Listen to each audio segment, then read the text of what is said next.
bro nakombayininze andi makipe none karahiye, ariko ibyo wampaye byari byo pe, byari sawa kabisa, nubwo nashize ibindi bintu byanjye nyine kagashya.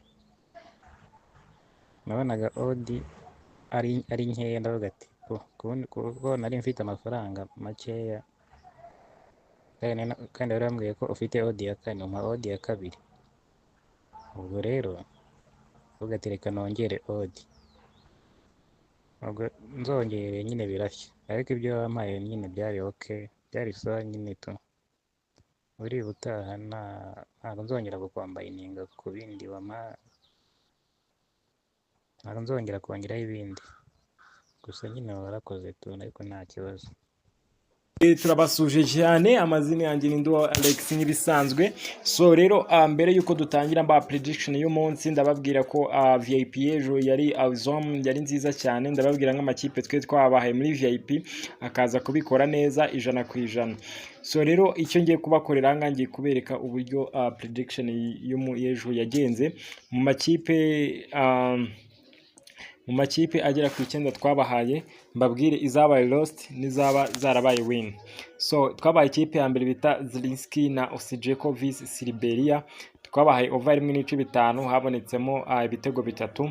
Tubaha Chesham na Salisbury, over ya 1.5 habonekamo 2-2. Al Wasli na Al Hilal, tubabwira ko Al Hilal gutsinda cye kunganya yaratsinze. Gazi Al Mahal na Al Masri, easy prediction.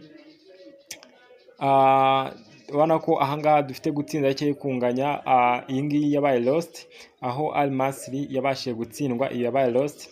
Ipswich na Forest Green, twabwiye ko Forest Green iri butsinde, iyo ngiyo iza kuba yanganya, biba ngombwa ko niba lost.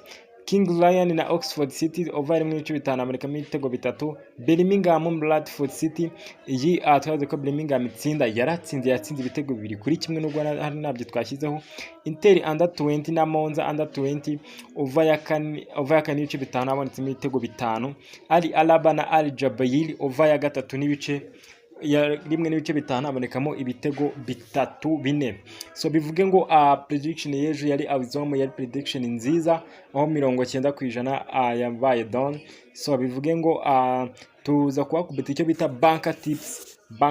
Twari twavuze ngo Birmingham na Bradford City, aho iza gutsinda, turavuga ngo Birmingham ize gutsinda, byari bifite igikuba cya 1.50, yabaye won, Birmingham yaratsinze. So rero just now ngiye kubereka prediction y'uyu munsi, then ariko mbere yuko dukomeza reka mbanze mbumvishe amajwi,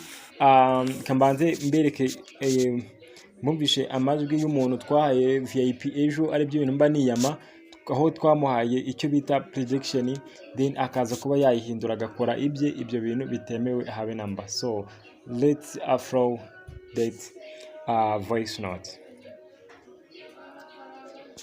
Then sasa rero reka nze tubakubite prediction y'uyu munsi. Prediction y'uyu munsi n'ubundi amakipe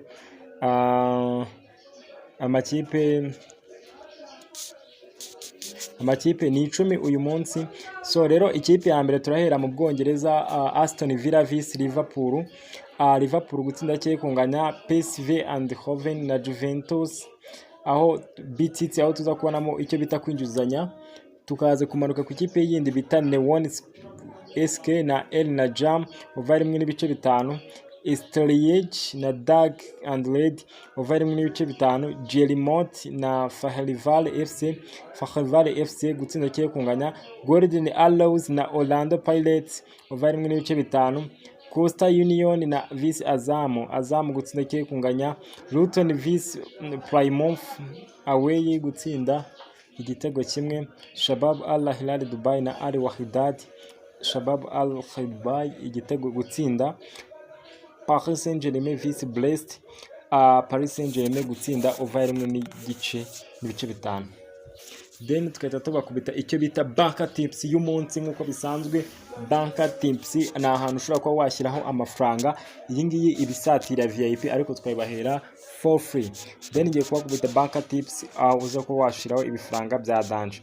Banker tips ni Newon Sport Club na Arf na Jam over ya kabiri n'ibice bitanu, aho uza kuba washyiraho amafaranga ushaka yose. So thank you so much, we can subscribe, murakoze, tuze kuba twasubira ku munsi w'ejo.